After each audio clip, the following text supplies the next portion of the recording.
Essa solidão, ela vai orientar muito, né? Essa ideia de solidão, ela vai orientar muito o nosso comportamento.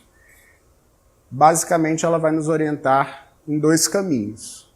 O primeiro desses caminhos é o caminho das pessoas que são viciadas no outro. São aquelas pessoas que elas não podem viver sozinhas e que elas acham que é melhor estar mal acompanhado do que sozinho. Né? São as pessoas desejosas do colo tardio, como sinalizou o Gicovati.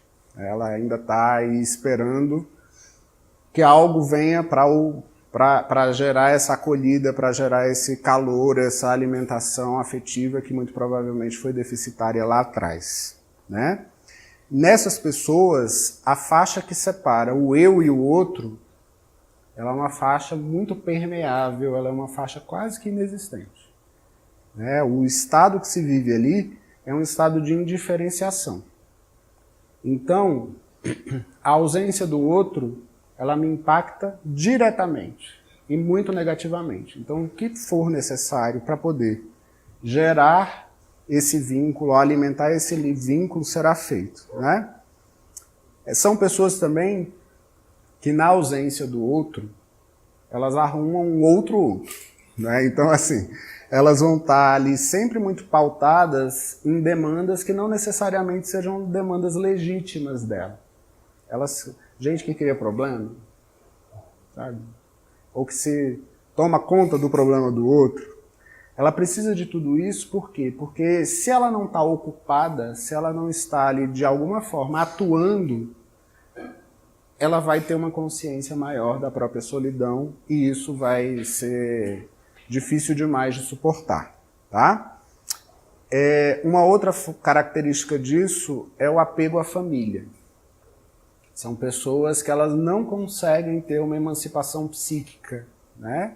Elas até podem crescer e morar longe dos pais e tal, mas elas nunca saíram de dentro de casa e elas nunca deixaram de ser filhos, irmãos. Elas estão o tempo todo excessivamente envolvidas.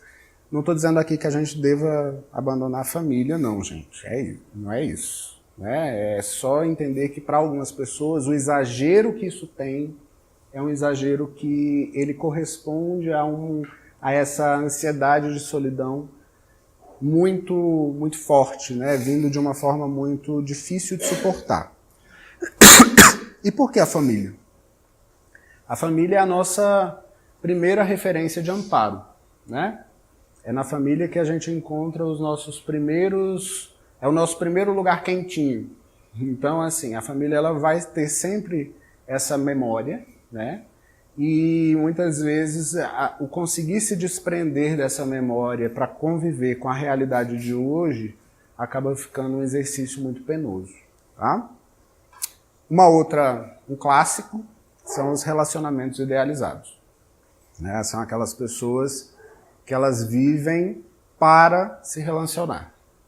O Jurandir Freire da Costa, que ele é um pensador do amor romântico, ele tem uma frasezinha que eu trouxe para vocês. Ele fala que sem a força dos meios tradicionais de doação de identidade, que seria o quê? Seria família, religião, pertencimento político, segurança no trabalho, né? Sem esses valores morais mais fortes, sem a gente ter essas referências de identidade que foram se perdendo diante lá da tal da civilização que gerou a metrópole, que restou aos indivíduos a identidade amorosa como um derradeiro abrigo no mundo pobre de ideais de eu.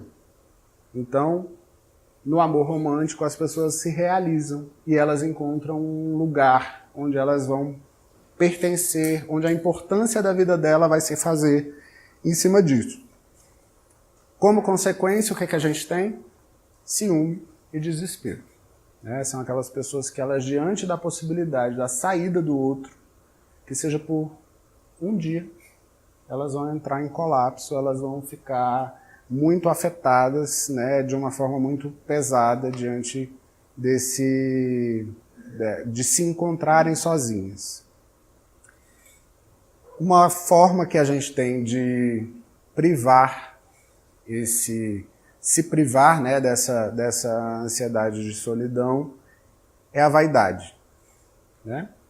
Então, de alguma forma, nós vamos nos fazer melhores, custe o que custar, e aí a gente tem uma representação muito interessante disso nas redes sociais, que a gente vai falar um pouquinho mais adiante, mas onde as pessoas elas vão fazer de tudo para poder atrair o outro, para de alguma forma serem interessantes ao outro, mal sabendo que elas estão, como sempre, segurando numa faca de dois gumes, né? Porque à medida que elas criam essa personagem para poder atrair o outro, elas também estão se expondo cada vez mais a um julgamento desse outro. E isso pode, de alguma forma, atrair alguns e rejeitar e afastar vários outros, né? E também temos um grande companheiro, o amigão, que é o Rivo, né? O Rivotril. O abuso da medicação e a drogadição, elas também vêm como formas cada vez mais usadas para aplacar essa angústia que a solidão provoca.